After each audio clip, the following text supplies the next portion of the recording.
Good evening mga kapatid. Ang babasahin ko po ngayon ay ang Genesis chapter 6 verse 1 to 3. Ang kasamaan ng tao. Hindi nagtagal, dumami ang mga tao sa mundo at marami ang kabataan nilang babae. Nakita ng mga anak ng Diyos na ang babae ay magaganda, kaya pumili sila na magiging asawa nila sino mang maibigan nila. Ngayon, sinabi ng Panginoon, hindi ko papayagang mabuhay ang tao ng matagal dahil sila'y tao lamang. Kaya mula ngayon, ang tao ay mabubuhay ng hindi hihigit sa 120 taon. Amen. Magandang gabi po sa ating lahat. Basahin ko po ngayon ay Genesis chapter 6 verse 4 to 5. Nang panahon iyon at kahit netong huling may mga kilalang tao sa mundo na mula sa lahi ng mga anak ng Diyos na nakipag-asawa ng magagandang babae. Sila'y makapangyarihan at kilalang tao noong unang panahon. Nang makita ng Panginoon na ang ginawa ng tao sa mundo ay puro kasamaan lang at ang palaging nilang iniisip ay masama. Mapagpalang gabi po sa ating lahat. Ang babasahin ko po ay Genesis chapter 6 verse 6 to 8. Kaya't labis na ikinalungkot ni Yahweh na nilikha pa niya ang tao. Sinabi niya, lilipulin ko ang lahat ng taong aking nilalang. Lilipulin ko rin ang lahat ng hayop at mga ibon. Ikinalulungkot kong nilalang ko pa ang mga ito. Ngunit si Noah ay naging kalugod-lugod kay Yahweh. Amen. Genesis chapter 6, verse 9 to 11. Ito ang mga lahi ni Noe. Si Noe ay lalaking matuwid at sakdal ng kapanahunan niya. Si Noe ay lumalakad na kasama ng Diyos. At nagkaanak si Noe na 3 lalaki, si Sim, si Cham, at si Japet.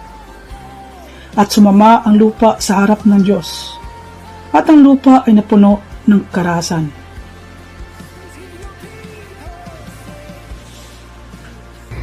Mapagpalang gabi po sa ating lahat.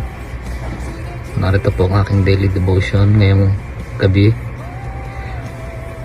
Genesis Kabanata 6, talata 12 hanggang 15. Ito ang kalagayang nakita ng Diyos sa buong daigdig. Namumuhay sa kasamaan ang lahat ng tao. Pinagawa ng malaking barko si Noe. Sinabi ng Diyos kay Noe, napagpasyahan ko ng lipulin ang lahat ng tao sa daigdig. Umabot na sa sukdulan ang kanilang kasamaan. Gugunawin ko sila kasama ang daigdig. Kaya gumawa ka ng isang malaking barko na yari sa kahoy na sipres. Lagyan mo ito ng mga silid at pahiran mo ito ng alkitran sa loob at labas. Ang barkong gagawin mo ay may 135 metro ang haba,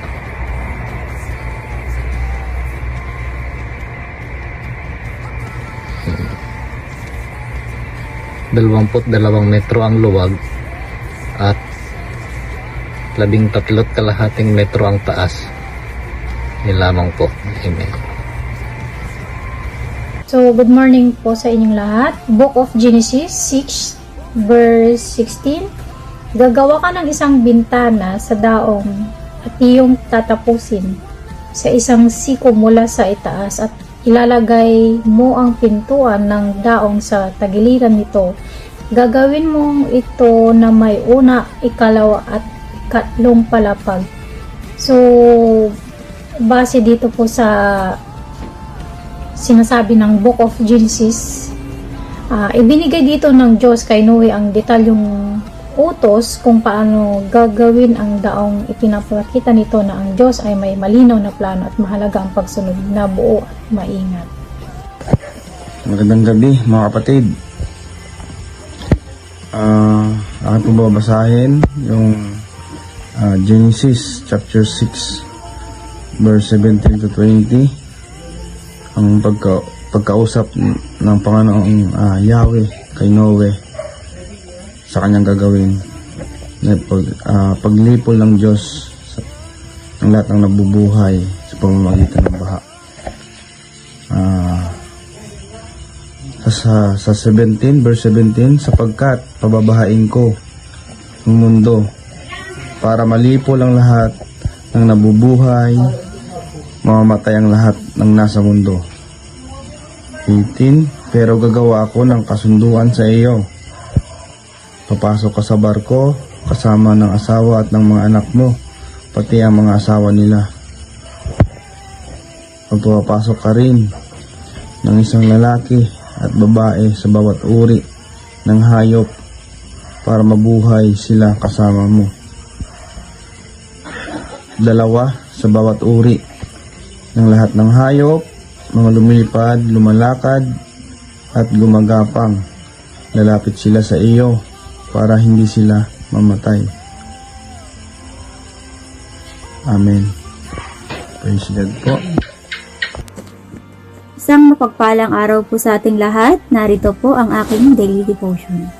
Sa Book of Genesis, chapter 6, verse 21 to 22. Magdala ka rin ng lahat ng uri ng pagkain para sa inyo at para rin sa mga hayop. Sinunod ni Noe ang lahat ng inutos ng Diyos sa kanya. Amen.